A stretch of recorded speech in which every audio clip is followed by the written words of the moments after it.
Hello, hello. So, welcome to the Shropshire Witches. Now, I am not going to play it cool, as though I'm saying that like it's breaking the habit of a lifetime. But tonight, we have, look, I'm going to say one of my favourite, if not my favourite historian, because she's fabulous. We have Tracy Borman, which I am so excited to say, who's joining us on the Shropshire Witches podcast tonight. Tracy, thank you so much and welcome to the podcast. Oh, it's such a pleasure to be with you. And I am no less excited, can I say, because I've listened to your podcast and you're both fantastic. So thank you for having me on and to talk about one of my favourite subjects, and I know yours too. Yeah, fantastic, fantastic. Thank you so much. So, Amy, is there anything you want to add before we kick off? Other than just wow, thank you so much for being on. We're so excited, and I think it might be worth, before we get into the nitty gritty and the good stuff, for us to give you an opportunity, Tracy, to introduce yourself, talk a little bit about your work, and a little bit about your area of interest specifically.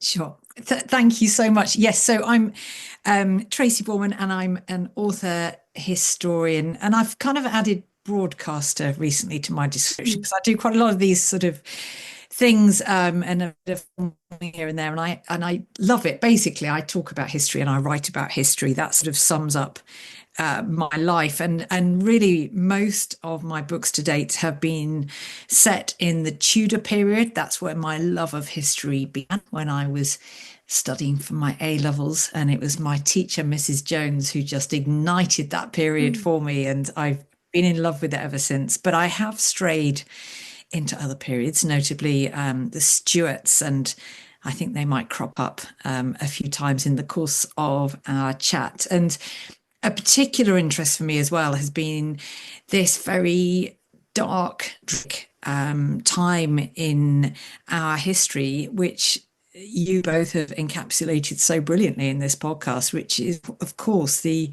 witch hunts, the witch craze, which swept across not just England and Scotland, but really across Europe. So that has really been a source of fascination for me and inspired my first fiction trilogy, because I just couldn't get enough of it, and I just thought this needs to be dramatized. So yeah, I'm deeply immersed in this dark and fascinating world.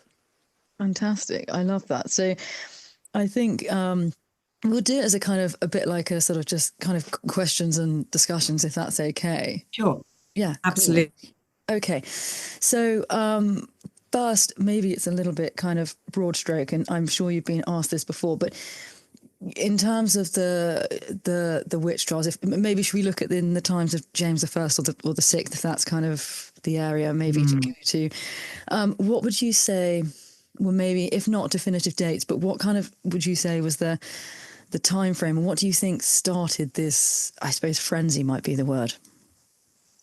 It certainly was a frenzy, and James is a fascinating character when it comes to the witch hunts. He, the number one witch hunting head of state, really. And I would say a really key date in this is 1589. It's not the most famous date in our history, but it was the year that James married Anne of Denmark. And in, I have to say, fairly uncharacteristic show of chivalry, after she had tried to sail across the North Sea to Scotland from Denmark, and her fleet was battered by storms, James went to go and fetch her himself, which was obviously, as I said, very chivalrous of him.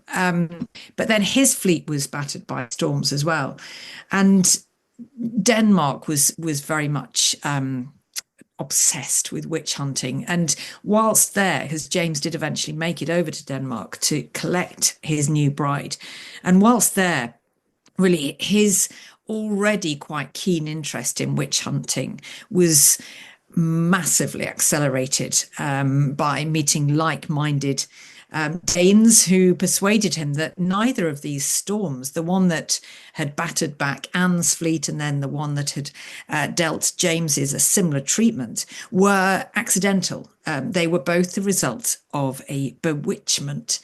And so as soon as James and Anne made it back to Scotland, he ordered a thorough investigation, and it ended up being one of the biggest witchcraft trials in British history, because up to 100 people were rounded up in what became known as the North Berwick witch trials. And James was convinced that there'd been this huge devilish conspiracy, and it really, and no pun intended, but fanned the flames of his witch obsession, and many of those who were accused were put to death. And of course, the penalty in Scotland was the most horrendous possible, to be burnt at the stake. Here in England, we hanged our witches, which you might say was more humane, but really there's nothing terribly humane about this witch craze. And so James was really at the centre of it from quite early on. And actually, as I said, he was already interested in witch hunting because he'd been raised in this pretty much all male environment. He didn't really know his Queen of Scots, and he was raised to believe that she was this evil woman, and he took a pretty dim view of womankind in general, which you find that a lot of the witch hunters actually share this characteristic. It's been called kind of woman hunting, not just witch hunting. Mm-hmm. And James definitely epitomizes that, and so he drives it forward, and he writes books about it, and he becomes this figurehead for ridding the world of what he sees as this greatest evil. It's fascinating, isn't it? I think that's quite a thing to be the kind of the poster boy for as well, isn't it? Yes, yeah. The dubious honour, isn't it, really? Like, thanks so much. Although one I imagine he probably appreciated. Being the kind of the face of misogyny, especially in those days, is quite an achievement, actually. The face of misogyny. I'm going to actually include that now in my talks that I give. I love it. It's all yours. Honestly, you're welcome to. So I'm just going to jump in one more question. Then, sorry, Amy, obviously, because we're we've got a few questions ourselves. But no, I find it fascinating. How much do you think this is kind of based on his kind of what seems to be like his perceived absolute distaste of women, or do you think that he, and we did discuss this slightly in one of our episodes, but I feel like you can really cover this, do you feel like he genuinely thought, and maybe this is it's more nuanced than this, but do you think he genuinely thought, right, this is real, I'm doing the kind of the work of God and this sort of Protestant kind of ideal of what he was doing, or do you think he was sort of basically his complete distaste of women, and he was pursuing something that really kind of stemmed from more of his kind of a fixated distaste of women, or do you not think it was quite as simple as that? It's really tricky, isn't it, getting into the mindset of the kind of and their time, and it's tempting to say from a rational point of view, well, this was just purely misogyny on James' part. Actually, from his writings and from his actions, I do think he really believed this, and he certainly espoused this concept of the divine right, that kings had been placed on the throne by God to do his will, and he was an obsessive character, and he really became very fixated with this idea that witches were the number one evil. They needed to be eradicated, and that this was his purpose. This is why God had made him King of Scots, and then, of course, King of England when he inherited Elizabeth's throne in 1603. And this was his driving obsession for decades of his reign. So I think, you can argue that it would still have been an obsession if actually he just hated so much that this was what motivated him, but not to the same extent. I think he genuinely thought, this is my purpose. God has shown his hand, and I'm going to do his work.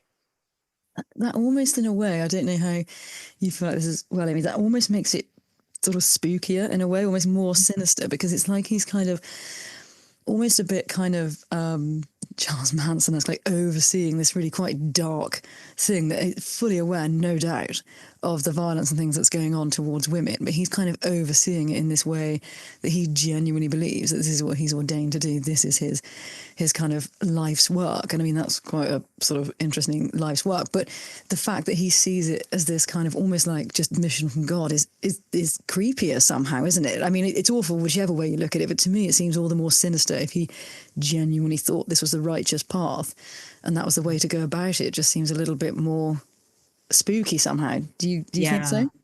Yeah.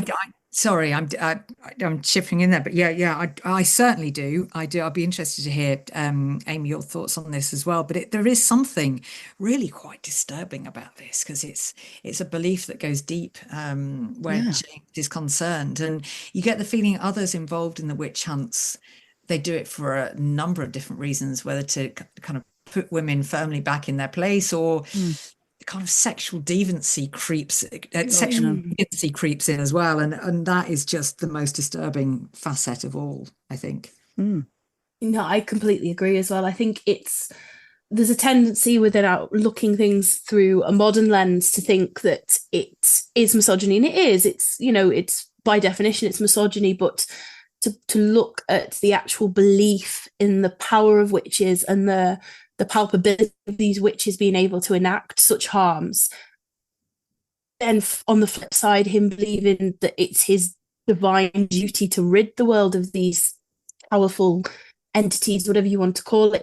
It's really jarring, I think, to our mindset. And I think it probably would have been jarring, not just in our time, but in previous centuries to try and think about the witch as being something that can cause so much harm.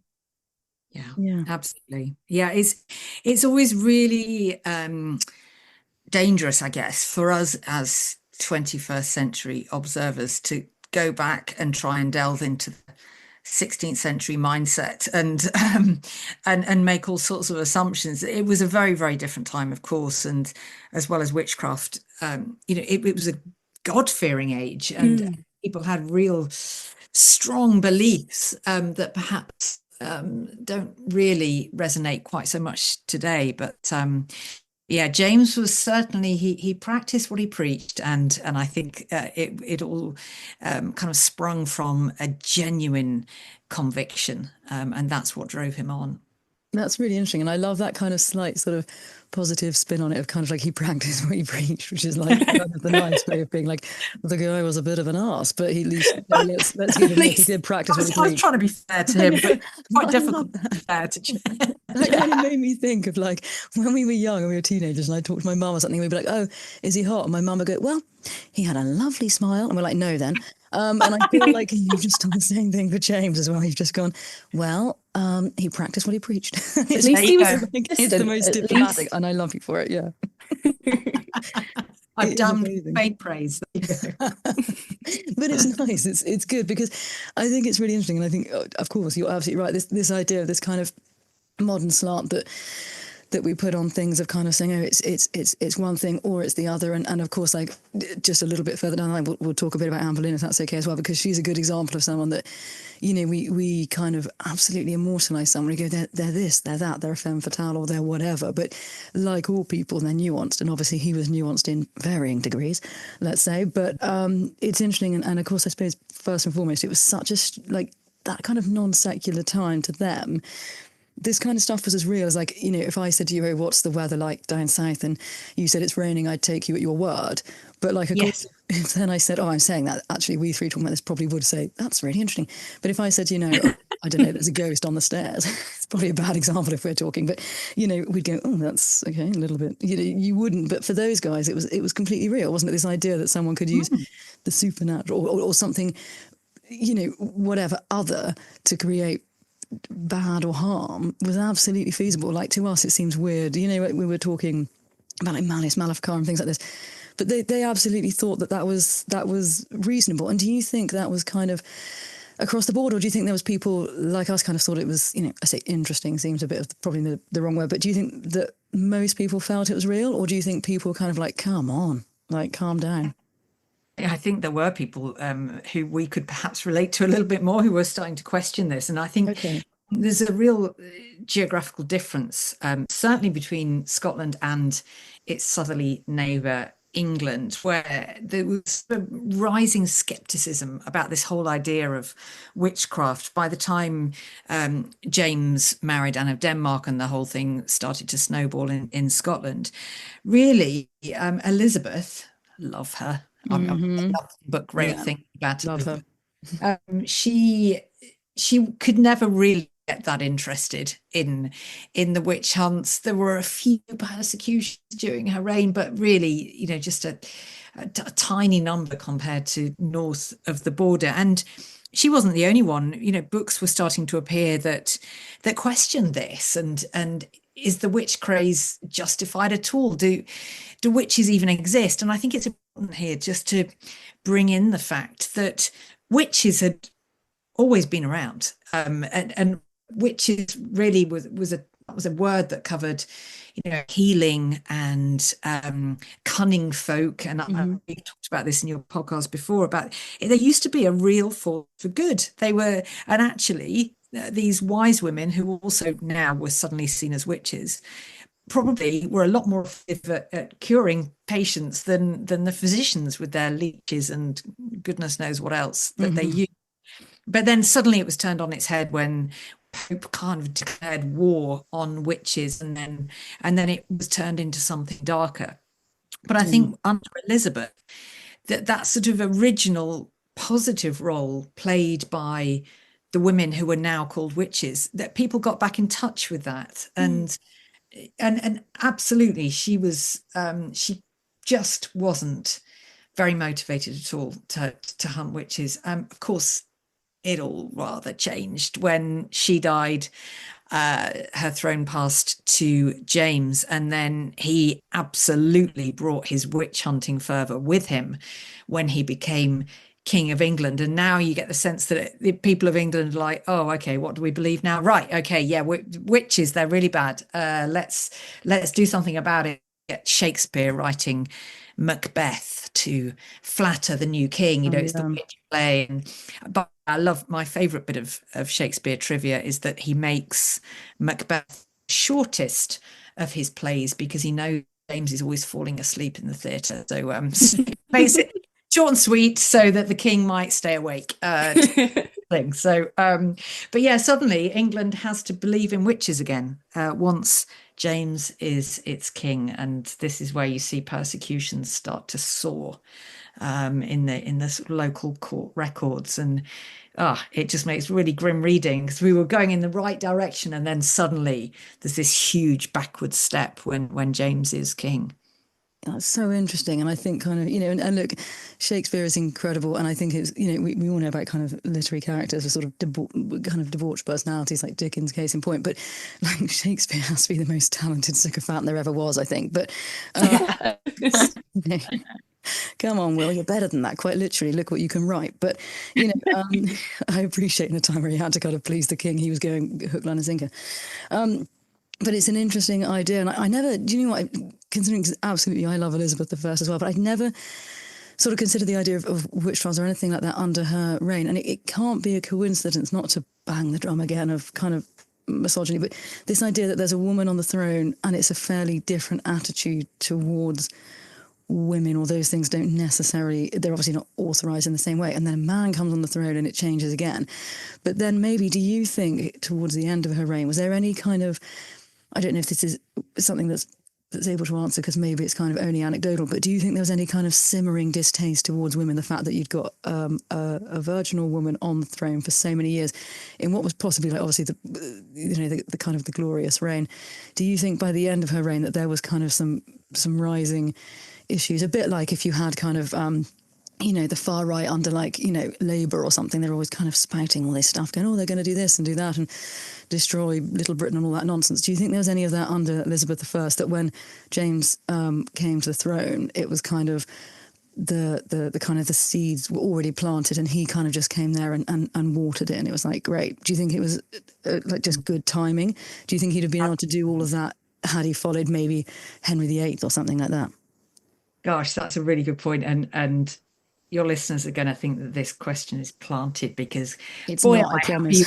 Because This is my new book, which literally I pressed Hey. today, which has been editing, which is all about the Elizabethan succession and the kind of the transfer of power from the Tudors to the Stuarts. And you're absolutely bang on in that Elizabeth, in her declining years, was the subject of increasing criticism, of course, not to her face, but her subjects were, actively looking forward to a day where finally the natural order would be restored and there would no longer be a woman on the throne, because they'd had 50 years of queens, 3 back to back if you count Lady Jane Grey, and then Elizabeth's sister Mary, and then of course Elizabeth for 44 years.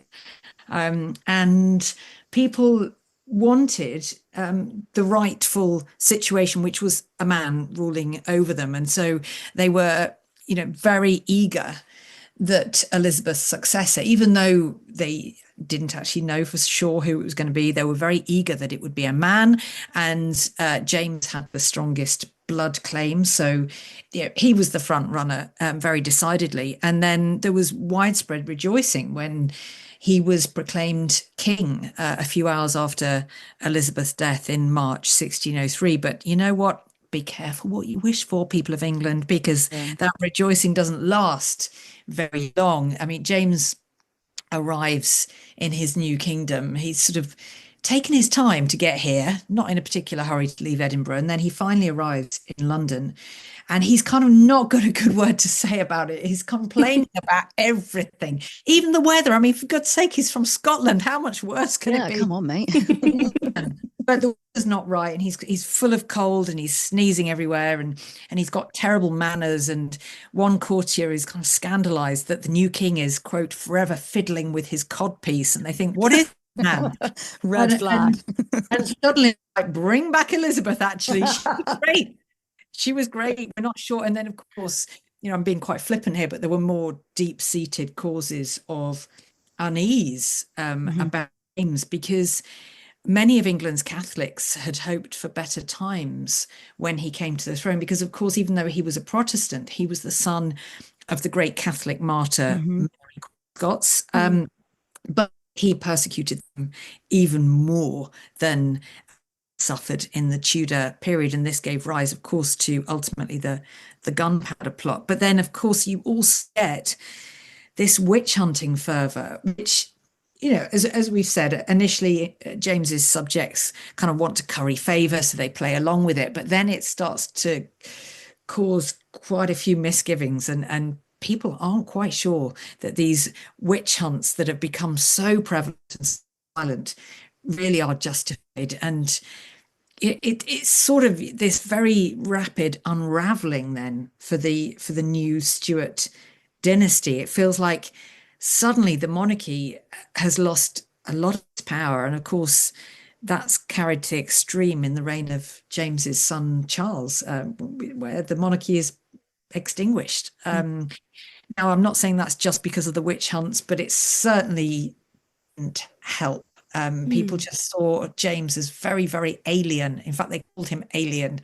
He was a Scot, but Scotland and England had been at loggerheads for centuries, and now all of a sudden his views just seemed weird to his new English subjects. As I say, they soon, the novelty of pandering to him soon wore off, I would say. I think that's quite interesting, and I think it must be the case of like anybody with extreme views, like you look at what's his name, is it Andrew Tate, the man with bad views and a weak chin, frankly, but like Lawrence Fox and that lot, these ones that kind of, in a way, people are like, oh, it's free speech, like, well, it shouldn't be because what they're saying is awful. But like after a while, the more you listen to them, the more that kind of, maybe the one trick kind of gets a bit thin, and people are sort of starting to disassociate and thinking, do you know what, some of these views that, like you're saying, are actually just a bit odd. Yeah. And it's interesting that even then as well, that people were no more kind of impervious to that sort of like getting the ick with this kind of thing, sort of thinking, do you know what, this really isn't great. I think we're going to kind of distance ourselves a bit from this. It's fascinating. Like witches again. Is there anything else you're going to talk about? Yeah, you're like, come on, James. Really? Come on, James. Podcast, but come on, even we're like, there's more to it. Exactly. Even, the gunpowder plot is even twisted into a devilish conspiracy. So once that's discovered and foiled, the idea takes root in James's mind that actually that wasn't just a group of Catholics, that was the devil, and there was witchcraft here. So it's like, oh God, he's even twisted that into witchcraft now. So yeah, let's play along. But people very, very quickly became very, very disgruntled with this obsessive king and his witch hunting fervor. That's really interesting. And do you think there's a little bit of ego play there where he might have thought, it couldn't be the common man possibly having a distaste for me? He must have been sort of, the devil has tempted them to turn against me. It's like, do you know what, James? Spoiler, maybe they just see you for what you are. I mean, I'm not comparing the gunpowder plot, but like, they're like, do you know what? Maybe they're just a bit disenchanted. Maybe the devil didn't get involved in this one. Do you think like he had devil enough ego could take me down? Exactly. Couldn't have just not liked me.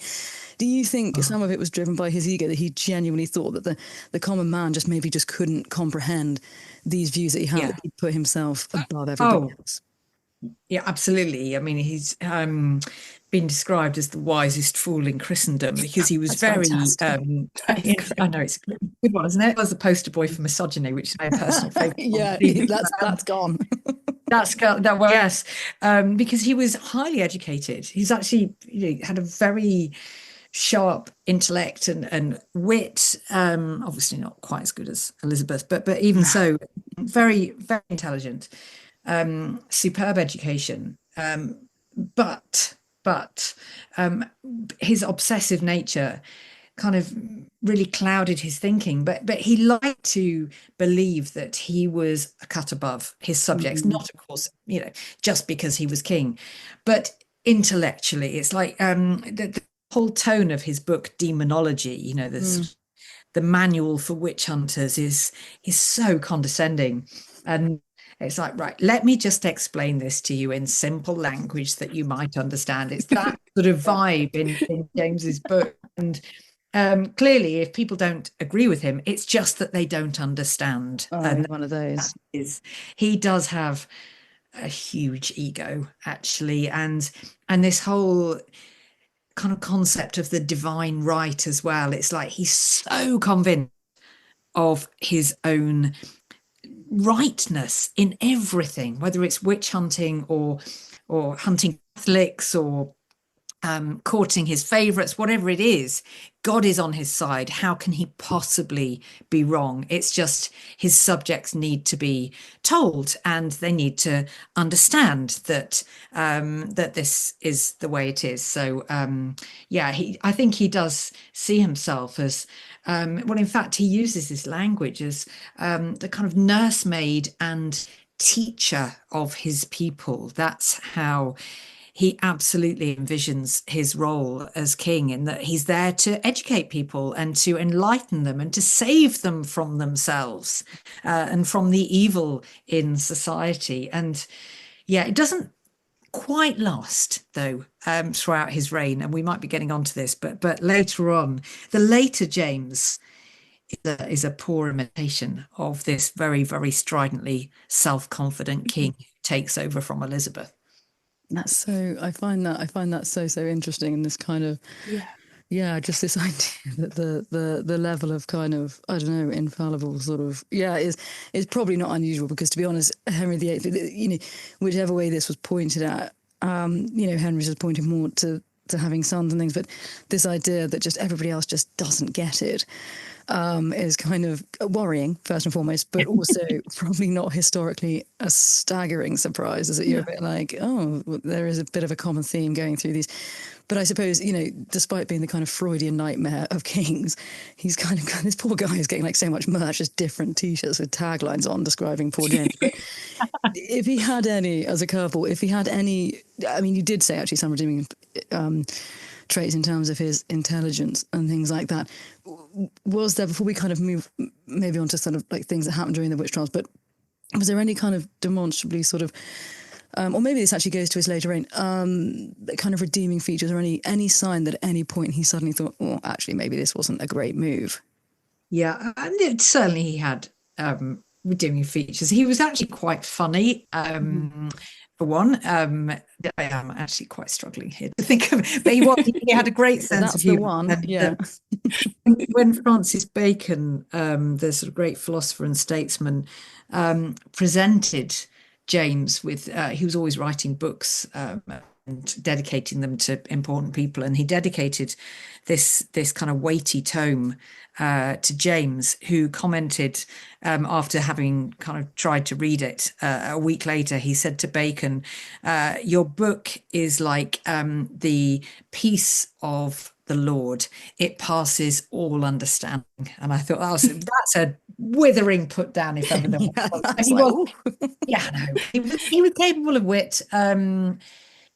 He was capable of great loyalty, but more towards his favourites than to members of his family, and in particular towards his wife, who couldn't stand him, and they kind of lived in separate palaces and really despised each other. Sorry, I'm leading on to the negative traits again. It's hard not to. I think that's probably fair. Yeah. Yeah. You got, I guess the thing is, he was the product of an incredibly turbulent childhood that modern day psychoanalysts would have an absolute field day with. I mean, he's been deprived of his mother from infancy, raised by a succession of regents, all of whom get brutally murdered. And one of his tutors is so horrifically strict and physically violent towards him that James is left emotionally and physically scarred for the rest of his life. So I'm not saying you should just feel sorry for James because he's had a terrible childhood, but he's very much the product of that fairly traumatic upbringing. And you can see why he becomes fearful and obsessive. And I think fear does lay behind a lot of James's actions. He's actually terrified that he's going to be assassinated at all times. He's absolutely terrified of this, to the point where he always wears a sort of padded doublet in case there's a kind of knifeman lurking behind the wall hangings in his palaces, or whatever might be the method of assassination. And he's a sort of very tremulous kind of figure. And I think perhaps that's why he sets so much store by this idea that there is evil in society and that it needs to be fought against, and why he tries to kind of corral the people of his kingdom, mostly the men of his kingdom, to join him in just stamping out this huge threat to society. So I think that's really interesting.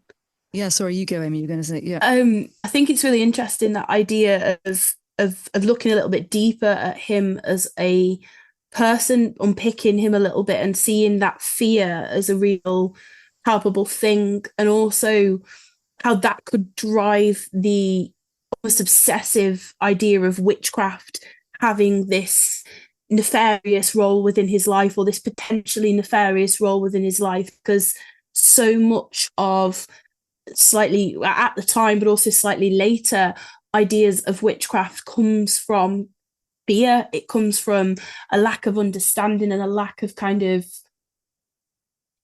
power to stop the unseen forces. Yeah, absolutely. It's that he can't control what's going to happen, so he has to eradicate witches. He has to take it to the absolute extreme. And it really links to some of the slightly later presentations we see witchcraft in folklore, not just in Shropshire, but also within Shropshire folklore. So much of our fear of witches comes from fear of something happening beyond our control. So it's fascinating to kind of see that in such a eponymous figure who we all know and associate with the witch trials, to kind of to see him as a person, a very unlikable person, but a person. I think that's really interesting.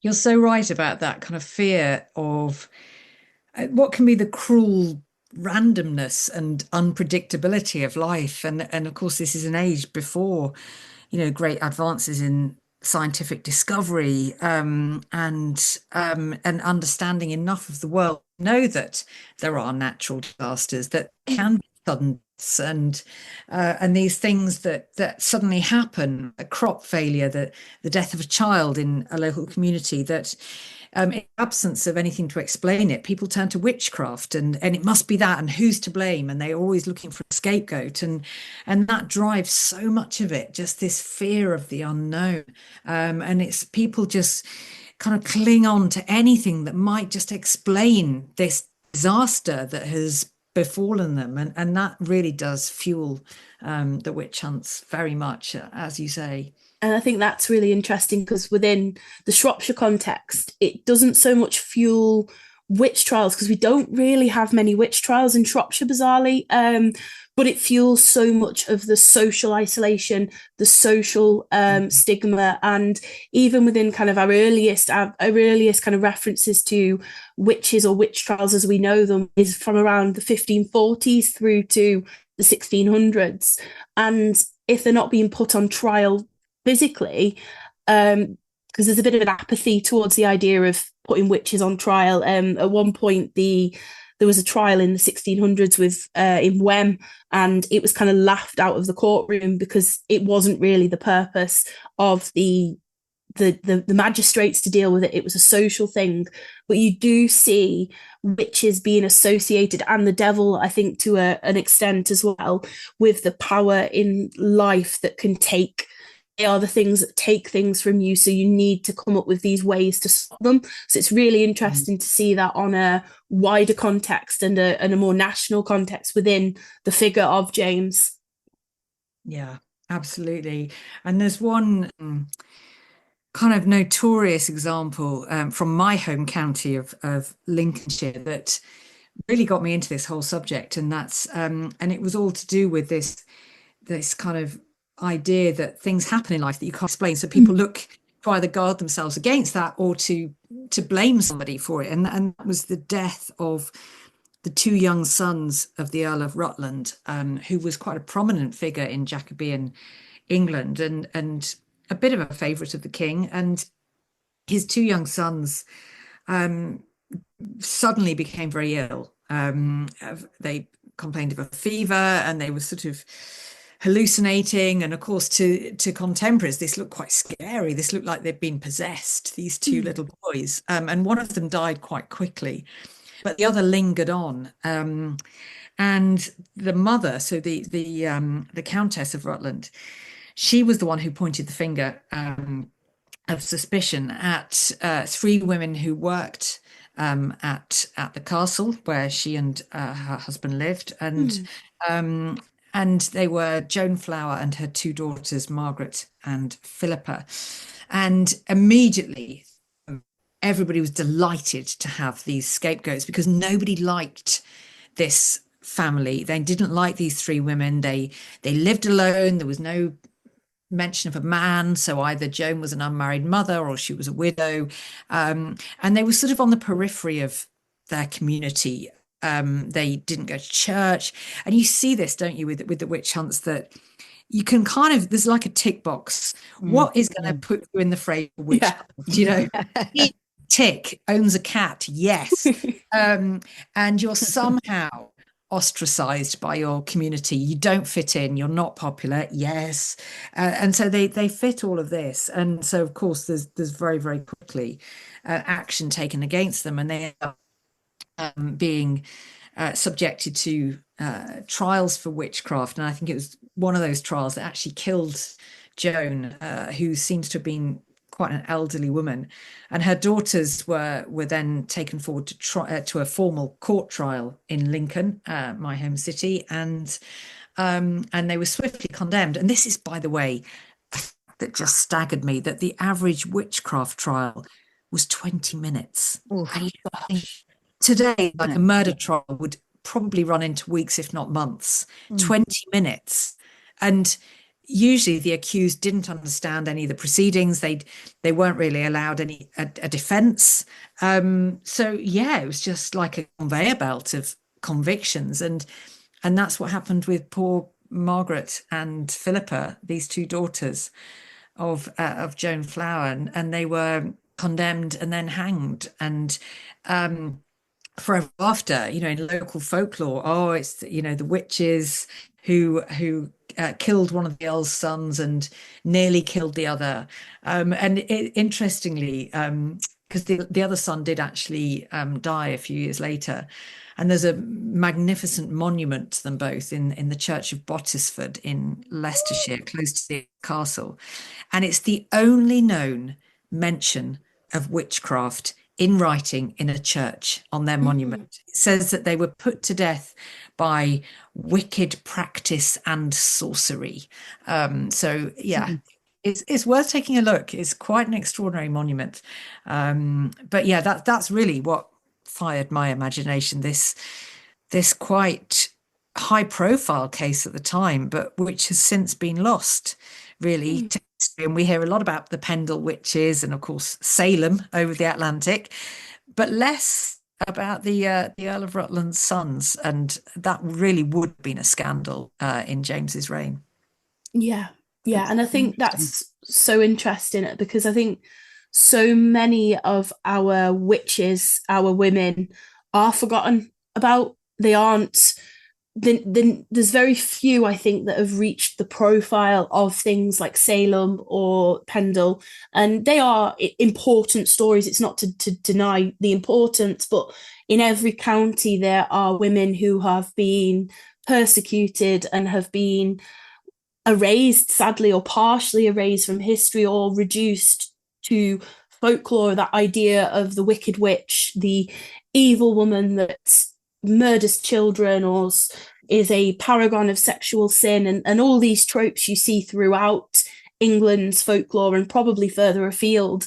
So I think it's so interesting to look, as you've done, at the historical aspect of it, and also to highlight how awful this situation must have been for a woman to go through. I mean, I can't help but, feel sorry for someone who's has their fate decided within 20 minutes in a situation that they haven't fully got an understanding of themselves. So it's really important to highlight the barbarity, I think, of this situation. So I think it's really good that you've been able to do that with that story, and also you can see parallels within other areas and other people's kind of histories through that. Yeah, absolutely. And there are, as you say, there'll be stories like this really in every parish and every county in England and elsewhere. This is just one example, and you do wonder how many more have just been lost, because many of the witchcraft trials and sort of criminal records were destroyed, either deliberately or by fire, and so probably we only see the tip of the iceberg, and it was a much more prevalent issue and a prevalent terror than even we're aware of. Yeah, no, I completely agree. And you can see that in Shropshire. We do have several partial records or situations that we know about, but we don't know whether it's concretely witchcraft that they were put on trial for. An example is in Much Wenlock. There's a young girl known as Alice Glaston, and in 1545 she was put on trial. We don't know whether her trial was actually witchcraft or whether it was murder, but throughout kind of the history of her narrative, it flops between the two. But witchcraft is one that is often pointed at her. She was actually hanged for her crime. So you do see the loss of these records. I think I can only speak for the Shropshire context, but almost becoming a folklore in itself. And I think it's a very human thing to do, where we don't know the full details, so we're going to fill in the gaps with this, or we're going to put this involved. So it's really interesting to kind of consider that on a wider scale. Absolutely. And taken together, just imagine what the full picture might be. We know parts of it, but yeah, it was probably even more horrific than we think it was. I think it's quite sinister. And I mean, I think in terms of, so case in point, Tracy, and I know obviously you are the kind of the doyen of this, really, in terms of like the Tudor history as well. At what point do you think, and again, maybe I'm kind of doing sort of broad brushstroke questions here, but when you think of witch trials, there seems to be two sort of categories. And, we know obviously with James, it's interesting that you've shed a new light as well. So we're looking at nurture over nature, which I think in most cases is the kind of, we now look at villains maybe rather than just as villains as kind of complex characters, not excusing what they've done, but looking at explanations for why. But, when you look at some things like with Witchcraft, you have seemed to have two narratives. One is the kind of the older woman on the periphery with, either, whatever marks, things like this.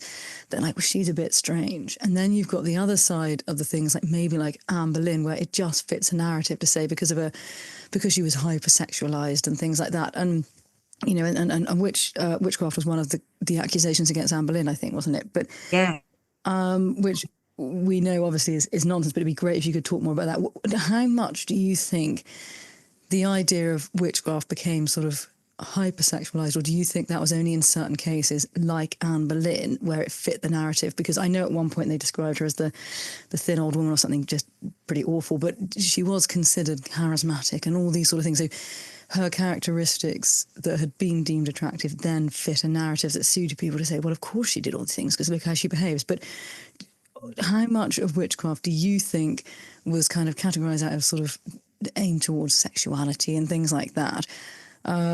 Was it kind of like a small percentage, or just was it a case by case where it kind of worked in that case? There's always this narrative of like, to simplify it, you'd have the Lord of the Manor had a thing for a servant who wasn't interested or was off with somebody else, and then he'd say, right, witchcraft. How much of this was a sexualized thing? And with Anne Boleyn, if you could talk a little bit for us about the witch accusations against Anne Boleyn, that would be wonderful. Absolutely. I think it did. I think the kind of sexual nature of the witch hunts just came.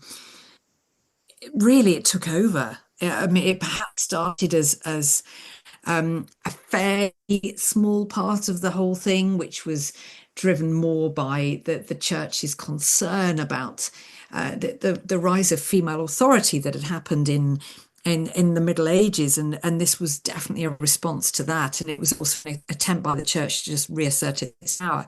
But then there is a growing sexual element to all of this, and I think as well, we were talking about things that can't be explained, and of course one of the big things that is random, if you like, throughout this period is pregnancy or conception, pregnancy, childbirth. It all seems so subject to chance and so fraught with danger, and infant mortality very high. And we know, of course, in the case of Henry VIII, there is this constant battle for a male heir, and it seems that he's always being deprived of this, and so because women tend to be in the frame more, that they are very quickly under suspicion for somehow manipulating all of this, for deliberately stopping themselves or another woman that they don't like from falling pregnant, or that something happens with the baby, because it's almost seen as that, these are women's issues, men don't understand them, so let's just throw these into the mix and accuse women of kind of disrupting nature. And that's absolutely what happens with Anne Boleyn, who, let's be honest, Henry falls for her hook, line and sinker. He's obsessed with Anne Boleyn. Not actually loved her, but he was certainly obsessed with her and driven by kind of lust for this woman who just arrived at his court and took it by storm in 1522. And he somehow had to explain that when he'd gone off her and when he was irritated by her and she hadn't given him a son. So it was a bit embarrassing, Henry, really. Explain yourself, Henry. You made it clear to the world that you adored this woman and you wanted to overturn the entire church to marry her, which is what he did. But now, look, you want to get rid of her. So explain that, what happened. And so Henry, of course, let's use that very complex excuse of witchcraft and say that actually I was bewitched. That's what happened. Yeah. Otherwise, I'm a sensible, intelligent man. I can control my urges. A woman like Anne Boleyn would not have stood a chance of turning my head had she not bewitched me. So that was thrown into the already murky mix of adultery and treason. And the brilliant thing about a witchcraft accusation from the point of view of the accuser is that it's pretty much impossible to disprove, because you can't come up with any evidence either way. You can it's just hearsay is enough. And so most people who are accused of witchcraft end up on trial, or whether that's in a court or one of these horrific sort of trials for witchcraft that happen, a sort of vigilante justice, if you like, because you can't produce evidence. So it's very, very easy, and that's exactly what happens with Anne. It's more, to be fair, a throwaway remark by Henry than an actual formal accusation in her trial. That very much centers on accusations of adultery and that she was plotting to murder the king with one of her lovers. And I mean, they're ridiculous charges, but it was more just this remark that Henry dropped at the right time, just to kind of save his own reputation, really, and preserve a bit of dignity. That's why, I'm a very, very upstanding man, but what could I do in the face of a bewitchment from Anne Boleyn? And then, of course, you get things like the rumor she had a sixth finger. Oh yeah, of course. And which there's absolutely no evidence for whatsoever. It was just a later hostile commentator who kind of spread that rumor, and then of course everybody jumps on the bandwagon, and Anne Boleyn and witchcraft becomes synonymous, and she's the only one. It's used as a political weapon against other powerful women, the mother of Elizabeth Woodville in the 15th century being one of them. So and even today, you can look at modern examples, and the word witch is bandied about by certain high profile politicians in America that will remain named. Wonder who you could be referring to. It seems like that's the thing. When you think about that, it feels kind of a little bit sort of disheartening that we haven't really moved on from that kind of, because interesting, what sort of seems to obviously tie Elizabeth and Anne is the fact that they were mother and daughter, but equally the way history kind of obsesses over them as well, quite rightly, because they're two very charismatic, intelligent women. But what we would see, as women, we would see as really noble traits, like highly intelligent. They were both multilingualists, these really intelligent kind of like warhorse women, like they really kind of their time as well. I just think in any era, actually, I say of their time, like they were modern, but actually in any era, I think they would have been really impressive women. But it's funny how history handles that in the way that it always does, is it has to rate them on things like either how hot they are or whether, I know Elizabeth I being a virgin, that was a big part of her kind of whole image and everything, but this sort of obsession that maybe she wasn't, or maybe she'd been a boy and all these things, and you think, oh, for goodness sake, these ludicrous stories. And you think that the idea of accepting it at face value, that these are two highly intelligent women who have charisma, who know how to kind of play men, but only in a way that society kind of meant that they almost like had to in that way. That kind of idea of kind of flirting and courtly love and things was everywhere. And the fact that they use this against Anne, like she was the exception to the rule, and you think, mate, I bet there's way, way worse going on if you just even look to the left or the right, whatever it may be. But like Henry kind of using this idea, as he did with Anna Cleese, as he did with Catherine Howard, as he did with all of them, the second it doesn't suit him, to be like, oh, no, I wonder how it's their fault. And you think there is one common thing here, Henry. And you're kind of clocking up six wives. They can't all be bad, can they, babe? What is it?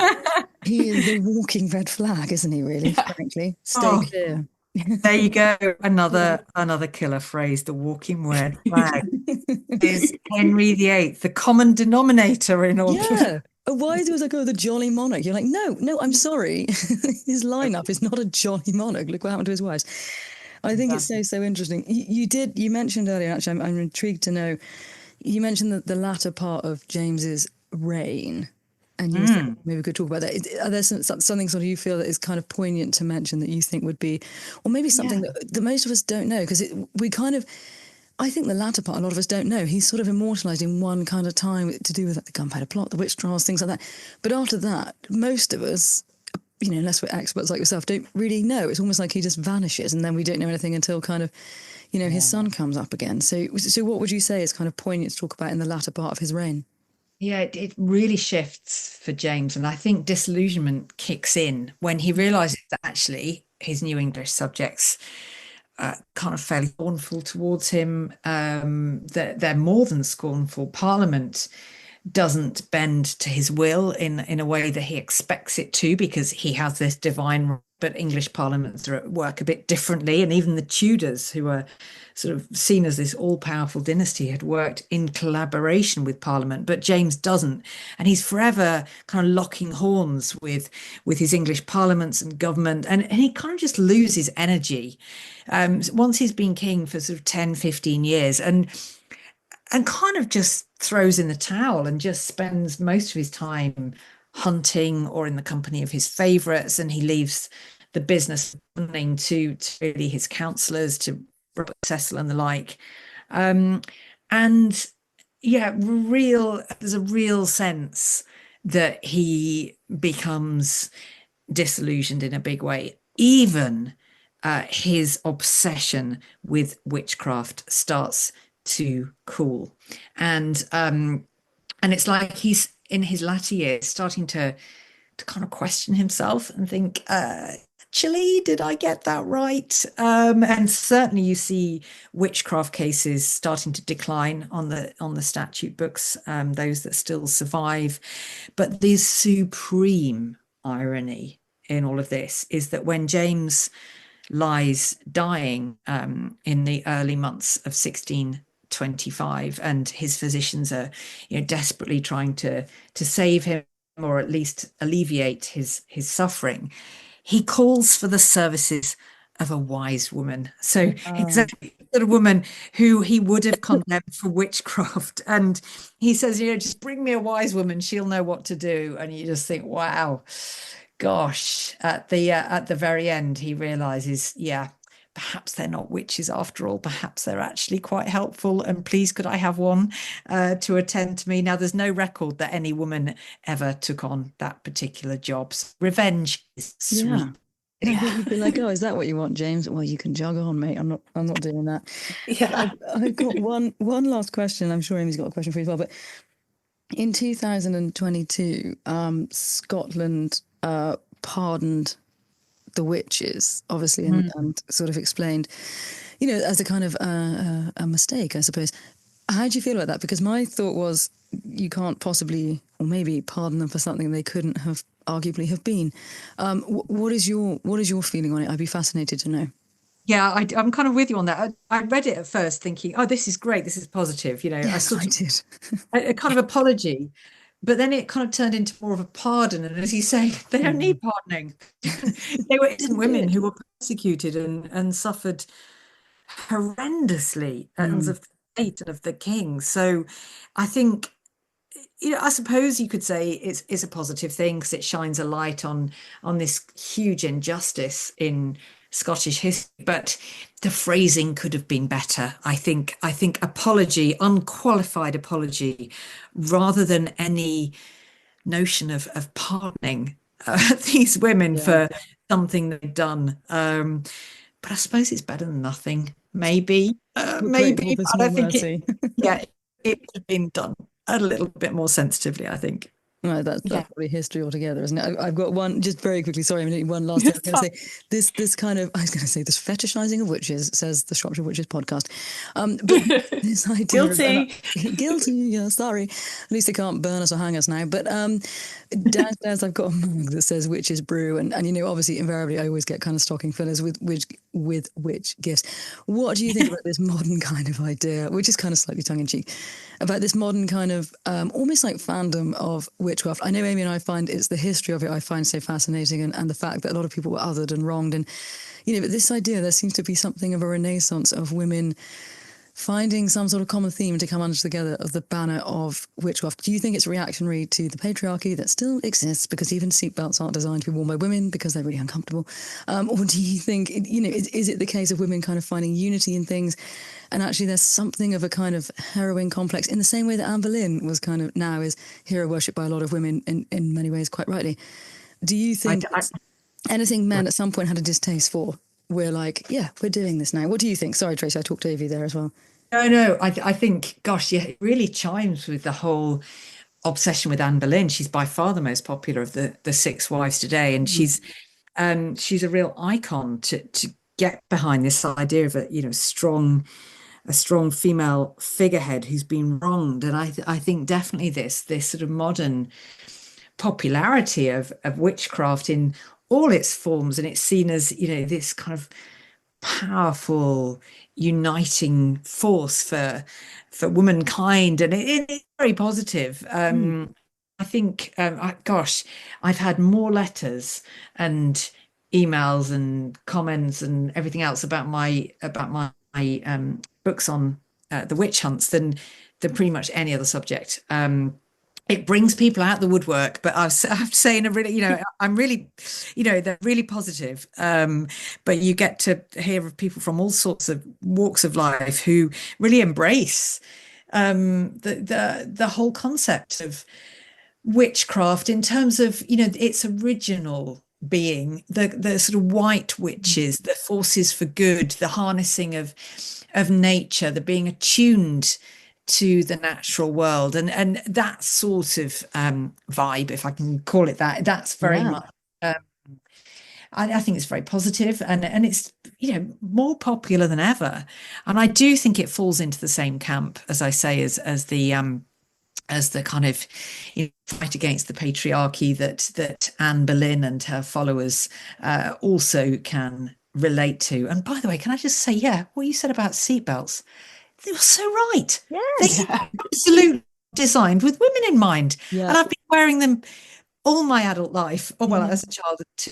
But people say, and you just think, oh yeah, they are totally designed by a man. Yeah, 100%. As a lot of anyway, things sorry, I digress. But yes, I completely basically agree that witchcraft, this sort of, I hate it when kind of the word feminism is just thrown at this as if it's like a derogatory thing. I've been quite a few times described as a feminist historian, and I take exception to that because it makes it sound like I'm just on some kind of crusade and bandwagon. I like writing women's history, and I think that there's a distinction between that and being a feminist and all that implies. I women's is so fascinating and so often in the shadows, so it's wonderful to explore it. I totally agree. Amy, if you've got a question, I bet you have. So I would like to know, and this is coming, so my background's in history. I did a history degree, and I was briefly a history teacher. I'm an RE teacher now. Your period is not my period at all. I've come into this with very open eyes. So I'd like to know, probably a little bit away from witches, who is someone within either the Tudor or the Stuart period that someone like myself should know about? Who is the person that just either epitomizes the period or is just someone that is fascinating? Because that would be really cool to know a little bit more about. Oh my goodness, of course, immediately. I'm now absolutely terrified that the moment we finish this podcast, I'll think, why didn't I say them or whatever it might be? Because a million different people spring to mind. The sort of obvious hitters, of course, Elizabeth, but then let's dig a bit deeper, or not for such an obvious figure. Bess of Hardwick. This is turning list, but Bess of Hardwick is a fantastic one. She is a woman of her time, and she's a rare example of a woman who is able to wield power, who isn't royal, and so I think Bess of Hardwick is a fantastic place to start, really. And from the Jacobean period, I mean, we've mentioned her a couple of in this podcast. Anne of Denmark is worth a look. And you know what? She's so often overlooked in the various books about, royal history or consorts or whatever it might be. She's just the wife of James. That's pretty much it. What an interesting woman she is. And she has links with all sorts of people that really on paper are enemies of her own husband, like the Pope himself. She's Catholic sympathies, and I also think she may have had a hand in the gunpowder plot, which of course to blow her husband to the heavens, as the plotters said. So she's a fascinating woman. So I think if we're looking at the not so obvious figures, I'd go Anne of Denmark for a kind of more obscure but fascinating royal, and I would go Bess of Hardwicke just for a deeply impressive, formidable matriarch of the Tudor age. Wonderful. Gives me something to look to. I always think with Bess of Hardwicke as well, because Amy can attest this. I am the queen of social faux pas, not social awkwardness. But Bess of Hardwicke gave me, I haven't heard this one's going to happen, but it gave me a social awkwardness moment because, and inadvertently insensitive, a man phoned up from Hardwicke Hall to order some wine, and I said in a moment of whatever, I went, "Oh, more glass than wall, Hardwicke Hall," and he said. Oh God, he said, "It's for my brother's wake and it's a different Hardwicke Hall." And I was like, "Oh my God." Oh, and when you were like, "Oh shit." I was like, "I am so sorry." So moving on. When you're like, "Oh God, maybe James, you were right to dislike strange women." God almighty, that haunted me. And that was like 7 years ago. And I still think of it every time I hear about Bess of Hardwicke. And I know she was a legend, but I'm like, that was the most. I would have appreciated that observation, Alex. Yes, thank you. I feel like that would have been your vibe. You'd have been with that. You'd be like, it happens to be a very sad situation. It's not Hardwicke Hall, but, well done on a bit of history knowledge. love that for you. But oh God. So before we go, Tracy, because we've taken up so much of your time, but honestly, I really hope you'll join us again because I am obsessed now. Like we're going to be like, right, every week now, come and tell us things. Yes. Yeah. Oh, honestly, I've had such a brilliant time. It's been fascinating for me as well, and I'm a big fan of podcasts, so thank you. Yeah. Basically, with embarrassing speed, I would say yes to coming back. Ace, thank you so much. Because I've mentioned to a couple of friends that you're on, and they're like, "Oh, have you played it cool?" I was like, "Of course I haven't. Of course I don't." Cool. No, no, I haven't. We are nor by email. We are the queens of embarrassing speed as well. We have kind of bonded over the fact that we are both, say very cringy things. But look, thank you so much. And as regards the kind of the feminist historian, I think it would be wrong to sort of brandish you with that. I think you are far more kind of nuanced, convoluted, and than that. I think there isn't one kind of name to pin. And I think, like with anything, when you say feminism, it immediately implies that you hate all men. That simply isn't true. Women don't hate men. We hate some of the things they've done to us. But I don't think that that's a banner that we're kind of talking about. I think we're sort of speaking about women in a way that maybe for a long time they weren't spoken about. And I think you are a real kind of, and I mean this, a real champion of that. There's like a few historians that I can count, probably on one hand, I would say, like the kind of the really, especially nowadays, kind of pushing forward this idea of these narratives and looking at things in a way that we haven't done. Like you've done with your book that I've read with Anne Boleyn and Elizabeth, their relationship, things like that are so interesting. And I'm really excited about your new book. When's it out? Right. Looking forward to it. Thank you. This is the plug now. So my new is out in September next year. It does have a title, so I can't tell you the title, but as I say, it's kind of the late Elizabethan kind of period primarily, and that kind of very turbulent time leading up to the accession of James. But then actually I've got a sneaky second book out next year as well, and that's out earlier, that in spring next year. So the National Gallery has commissioned a book on each of their four most famous paintings, and I have written the one about Holbein's ambassadors, and it's so interesting. It's been a real journey for me. So I'm not an art historian. I will hold my hands up there and say the reason they asked me to write it is that the Ambassadors was painted in probably the most important year in Tudor history, which was 1533, the year that Henry set aside Catherine of Aragon. He married Anne Boleyn. Elizabeth was born. The Reformation really gets going. And so the book really explores what was happening at the time that this incredible painting was commissioned. And also there's lots of hidden symbols and messages that Holbein plants for people to see kind of in plain sight. And I've unpacked all of those. So yeah, I've got another little book out as well next year. We'd love that. We'd love you to come on before then, but equally, you know, if you can come on and talk about your books as well, like that will be any excuse basically where we can go, right, Yes. come back on. Here's a little Zoom invite. Yes. Come We're to going to be Coven. literally sliding into your DMs. Like, can you come back on, please? And you'll be like, God, they're back. Always. But You know, I'll say yes, definitely. Honestly, I'm going to hold you to that. But this has been an absolute joy. I knew it would be, but you have far exceeded my estimations, and I had some good old high hopes for this. So thank you so much. It's been a real joy. Thank you so much. Thank you everyone for listening. Amy, is there anything you want to add? I just want to say it's been absolutely fascinating. I'm an ardent early medievalist. It takes me an awful lot to drag myself out of kind of the 1000s at the latest, but you've inspired me to go and have a little look and dig a little bit deeper, and you've really brought your period to life, and it's been wonderful. I don't want to be with the Vikings anymore. I want to go and have a look at James I, and that's because of your passion and the way you've kind of conveyed it. So thank you so much on a personal level for making it so exciting.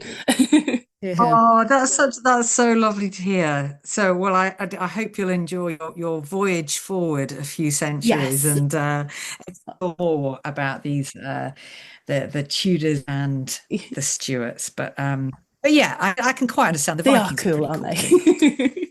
No, but I'll try not to get too scared when I move forward a few centuries and everything's a bit what a bit different.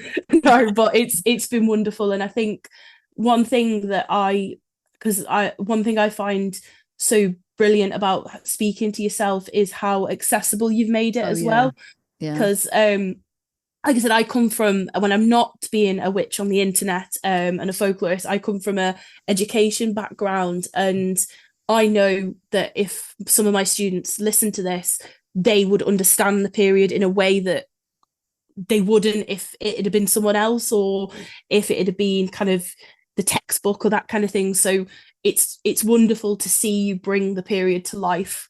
Oh, that really means a lot, actually, because that's what I hoped to kind of, because I've mentioned already, but my A-level history teacher was that, and she just kind of told stories and made things relatable, and I just thought, wow, if I could do a fraction of that, then fantastic. So yeah, big compliment. Yeah. You've certainly done that. Yeah, I was going to say above and beyond. Yeah, fab. Yeah, big A-level history teachers, because they are they're the reason we're here. Right, they absolutely are. Yeah. Ace, thank you so much. Thank you. And it's been a pleasure. Thank you again for having me. Excellent. No, thank you. Brilliant. Thank you. Okay, we'll speak to you all soon. Thank you so much, everyone. Bye. Bye.